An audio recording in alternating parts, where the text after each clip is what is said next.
കേരളത്തിൽ വി.ഡി. സതീശൻ്റെ നേതൃത്വത്തിലുള്ള പുതിയ സർക്കാർ അധികാരത്തിൽ വന്നിരിക്കുകയാണ്. ജനങ്ങൾ തെരഞ്ഞെടുത്ത ഒരു മുഖ്യമന്ത്രിയും ജനങ്ങളുടെ പ്രതീക്ഷ ഉയർത്തുന്ന തുടക്കവുമായിട്ടാണ് പുതിയ സർക്കാർ വന്നിരിക്കുന്നത്. പുതിയ സർക്കാരിൻ്റെ ആദ്യ മന്ത്രിസഭാ യോഗം കഴിഞ്ഞ ഉടൻ തന്നെയുള്ള തീരുമാനങ്ങൾ ജനപ്രിയമായിട്ടുള്ള തീരുമാനങ്ങളാണ്, സ്വാഭാവികവുമാണ്. അതിൽ ഏറ്റവും പ്രധാനപ്പെട്ട ഒന്ന്, ആശാ വർക്കർമാർക്ക് 3000 രൂപ വേതനം വർദ്ധിപ്പിക്കും എന്നതും ഇന്ദിരാ ഗ്യാരണ്ടികളിൽ 2 നടപ്പാക്കും എന്നതുമാണ്. 5 ഇന്ദിരാ ഗ്യാരണ്ടികളാണ് UDFൻ്റെ പ്രകടന പത്രികയിൽ പറഞ്ഞിരുന്നത്. അതിലൊന്ന് KSRTC ബസ്സിലെ സൗജന്യ യാത്രയാണ്.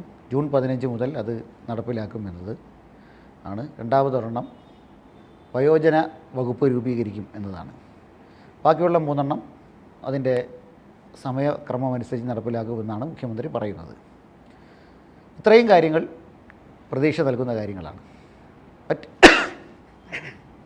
മറ്റ് ചില കാര്യങ്ങൾ ഇനി സർക്കാർ നടപ്പിലാക്കുമെന്ന് പറയുന്നുണ്ട്. പക്ഷെ സർക്കാരിന് മുമ്പിൽ ഏറ്റവും വലിയ വെല്ലുവിളി നമ്മുടെ കേരളത്തിൻ്റെ സാമ്പത്തിക സ്ഥിതിയാണ്. അത് സംബന്ധിച്ച് ധവളപത്രം ഇറക്കുമെന്നും സർക്കാർ പറയുന്നുണ്ട്. ഏതായാലും അതൊക്കെ കാത്തിരുന്ന് കാണാം. അതേസമയം മറ്റ് ചില കാര്യങ്ങൾ ഈ സർക്കാർ ചെയ്യുമെന്ന് ജനങ്ങൾ വിചാരിക്കുന്നുണ്ട്.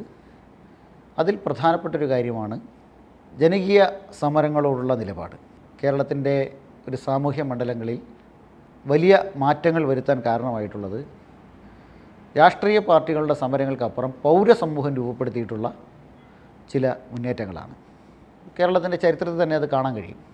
സൈലൻറ്റ് വാലി പ്രക്ഷോഭം, അതുപോലെ തന്നെ പ്ലാച്ചിമട സമരം, ഇങ്ങനെ തുടങ്ങി കേരളത്തിൻ്റെ സാമൂഹ്യ ഘടനയിൽ വലുതും ചെറുതുമായ നിരവധി പ്രക്ഷോഭങ്ങൾ നടന്നിട്ടുണ്ട്.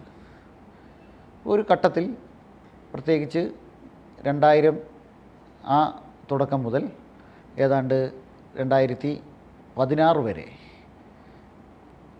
അത്തരം പ്രക്ഷോഭങ്ങളുടെ നിരവധി പ്രക്ഷോഭങ്ങളുടെ കാലമായിരുന്നു. അപ്പോൾ ഇതിലൊക്കെ രാഷ്ട്രീയ പാർട്ടികൾ നടത്തിയിട്ടുള്ള സമരങ്ങളല്ല. അതേസമയം വലിയ രാഷ്ട്രീയ പ്രശ്നങ്ങൾ ഉയർത്തുന്ന പ്രക്ഷോഭങ്ങളാണ്. VS അച്യുതാനന്ദൻ അത്തരം പ്രക്ഷോഭങ്ങളെ വളരെ പോസിറ്റീവായി കണ്ടതാണ് VS അച്യുതാനന്ദൻ എന്ന് പറയുന്ന ജനകീയ നേതാവിൻ്റെ ഉയർച്ചയുടെ കാരണം. ഈ പ്രക്ഷോഭങ്ങളെ ഉമ്മൻചാണ്ടിയും പോസിറ്റീവായിട്ടാണ് കണ്ടിട്ടുള്ളത്. പ്രക്ഷോഭങ്ങളെ പലപ്പോഴും എതിർക്കുകയൊക്കെ ചെയ്തിരുന്നു. സർക്കാർ എന്ന നിലയിൽ എതിർക്കുമെങ്കിലും മറ്റു തരത്തിൽ പോസിറ്റീവായി കണ്ടിരുന്നു. പക്ഷേ അത്തരം സമരങ്ങളോട് വളരെ നിഷേധാത്മകമായ സമീപനമാണ് പിണറായി വിജയൻ സർക്കാർ കാണിച്ചിട്ടുള്ളത്. അതിൽ പ്രധാനപ്പെട്ടൊരു കാര്യം, പിണറായി വിജയൻ തന്നെ 1ാം പിണറായി സർക്കാരിൻ്റെ കാലത്ത് നിയമസഭയിൽ പറഞ്ഞൊരു കാര്യമുണ്ട്. നിയമസഭയിൽ പ്രാതിനിധ്യമില്ലാത്തവരുടെ കാര്യങ്ങൾ, അത്തരം ആളുകൾ ഉന്നയിക്കുന്ന കാര്യങ്ങൾ മുഖവിലേക്ക് എടുക്കരുത് എന്ന് പത്രമുടമകളോട് ആവശ്യപ്പെട്ട ഒരു സംഭവം ഉണ്ടായിട്ടുണ്ട്. അതടക്കം അദ്ദേഹം അത്തരം കാര്യങ്ങളെ സംസാരിക്കുകയോ അത്തരം കാര്യങ്ങളോട് ഉള്ള സമീപനം സ്വീകരിക്കുകയില്ല. ആശാ വർക്കർമാരുടെ സമരം ഏറ്റവും വലിയ ഉദാഹരണമാണ്. ആശാ വർക്കർമാരുടെ സമരത്തോട് വളരെ നിഷേധാത്മകമായ സമീപനമാണ് പിണറായി വിജയൻ സ്വീകരിച്ചത്. പിണറായി വിജയൻ സർക്കാർ സ്വീകരിച്ചതെന്ന് മാത്രമല്ല, അവരെ കൃമികൾ, കീടങ്ങളെന്നൊക്കെയാണ് CPM നേതാക്കൾ വിശേഷിപ്പിച്ചത്. ആശാ വർക്കർമാരുടെ സമരത്തോട് വളരെ വൈകാരികമായി ആണ് പ്രതിപക്ഷ നേതാവായിരുന്ന V.D. സതീശൻ സമീപിക്കുകയും ആ സമരത്തെ പിന്തുണയ്ക്കുകയുമൊക്കെ ചെയ്തിരുന്നു. അത് നമുക്ക് എല്ലാവർക്കും അറിയുന്ന കാര്യമാണ്. അതിൻ്റെ ഭാഗം കൂടിയായിരിക്കണം ഇന്ന് ആദ്യത്തെ ക്യാബിനറ്റിൽ തന്നെ 3000 രൂപ അവർക്ക് വർദ്ധിപ്പിക്കാൻ തീരുമാനിച്ചത്. അതേപോലെ തന്നെ കേരയിൽ പ്രക്ഷോഭം, അതിലെയും കോൺഗ്രസ്, സാധാരണഗതിയിൽ കോൺഗ്രസ് ഇത്തരം പ്രക്ഷോഭങ്ങളെ സപ്പോർട്ട് ചെയ്യാറില്ല. പക്ഷേ കേരയിൽ സമരത്തെ കോൺഗ്രസ് പിന്തുണച്ചു. പ്രത്യേകിച്ച് V.D. സതീശൻ്റെ നേതൃത്വത്തിലുള്ള പ്രതിപക്ഷം പിന്തുണച്ചു. അപ്പോൾ അതിനോട് അതേപോലെ ഇനിയും ജനകീയ സമരങ്ങൾ കേരളത്തിലുണ്ടാകും. അപ്പോൾ അതിൽ ഭരണപക്ഷത്തിരിക്കുമ്പോൾ മോശമായ സമീപനം സ്വീകരിക്കരുത്, ജനാധിപത്യപരമായ സമീപനം സ്വീകരിക്കണം, സമരക്കാരെ കേൾക്കണം. ഒരുപക്ഷേ സമരക്കാരുടെ ആവശ്യങ്ങൾ അംഗീകരിക്കാൻ കഴിയില്ലെങ്കിൽ അത് അവരോട് നേർക്കുനേരെ സംസാരിച്ച് തുറന്നു പറയണം എന്താണ് പ്രയാസമെന്ന്. അത്തരം സുതാര്യമായ നടപടികൾ ഈ സർക്കാരിൽ നിന്ന് പ്രതീക്ഷിക്കുകയാണ്. ജനാധിപത്യപരമായ സമീപനം സ്വീകരിക്കണം എന്നതാണ്. സെക്രട്ടേറിയറ്റിന് മുമ്പിൽ നിരവധി പ്രക്ഷോഭങ്ങളുണ്ട്.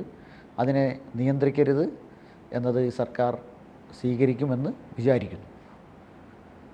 അതാണ് പ്രധാനപ്പെട്ടൊരു കാര്യം. ഈ സർക്കാർ മുന്നോട്ട് വരുമ്പോൾ ജനങ്ങളുടെ മുമ്പിൽ കേരളത്തിൻ്റെ സാമൂഹ്യ ഘടനയിൽ അത്തരത്തിലുള്ള നിരവധി, കേരളത്തിൻ്റെ പ്രശ്നമെന്ന് പറഞ്ഞാൽ പാരിസ്ഥിതികമായ പ്രശ്നങ്ങളുണ്ട്, വികസനവുമായി ബന്ധപ്പെട്ട് ഉള്ള നിരവധി ആവശ്യങ്ങളുണ്ട്.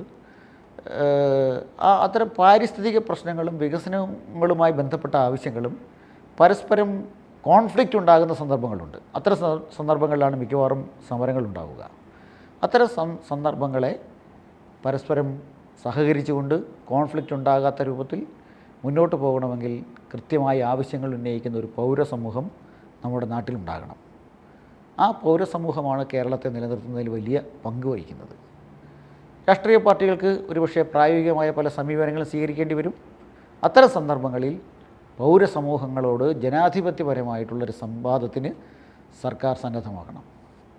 രണ്ടാമത്തെ ഒരു കാര്യം ആഭ്യന്തര വകുപ്പുമായി ബന്ധപ്പെട്ട പ്രശ്നമാണ്. കേരളത്തിൽ വിദ്വേഷ പ്രചരണങ്ങൾ, പ്രത്യേകിച്ച് വലിയ തോതിൽ ചില സമുദായ നേതാക്കളുടെ ഭാഗത്തു നിന്നും അതുപോലെ തന്നെ സംഘ് പരിവാർ സഹയാത്രികരുടെ ഭാഗത്തു നിന്നും കാര്യമായി ഉണ്ടാകുന്നുണ്ട്. അത്തരം വിദ്വേഷ പ്രചരണങ്ങളുടെ ഒരു പരമ്പരയായിരുന്നു, പെരുമഴയായിരുന്നു കഴിഞ്ഞ കുറച്ച് കാലങ്ങളായി ഉണ്ടായിക്കൊണ്ടിരുന്നത്. ആ വിദ്വേഷ പ്രചരണങ്ങൾക്കെതിരെ ഒരു നടപടിയും സർക്കാർ സ്വീകരിച്ചിരുന്നില്ല. അതിനി ആവർത്തിക്കാൻ അനുവദിക്കരുത് എന്നത് ബഹുമാനപ്പെട്ട മുഖ്യമന്ത്രി അതുപോലെ തന്നെ ആഭ്യന്തരമന്ത്രിയും ശ്രദ്ധിക്കേണ്ടുന്ന ഒരു കാര്യമാണ്. അത്തരം വിദ്വേഷ പ്രചാരകരെ നിലയ്ക്ക് നിർത്താൻ പഠിക്കണം.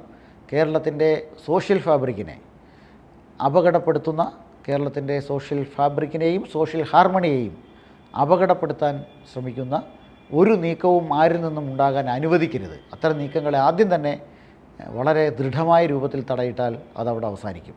ഇവിടെ നിരന്തരമായി പലതരത്തിലുള്ള ഓൺലൈൻ ചാനലുകളുണ്ട്, പലതരത്തിലുള്ള മറ്റ് മാധ്യമങ്ങളിലൂടെ ഒക്കെ ഇത്തരം വിദ്വേഷ പ്രചരണങ്ങൾ നടന്നുകൊണ്ടിരിക്കുന്നുണ്ട്.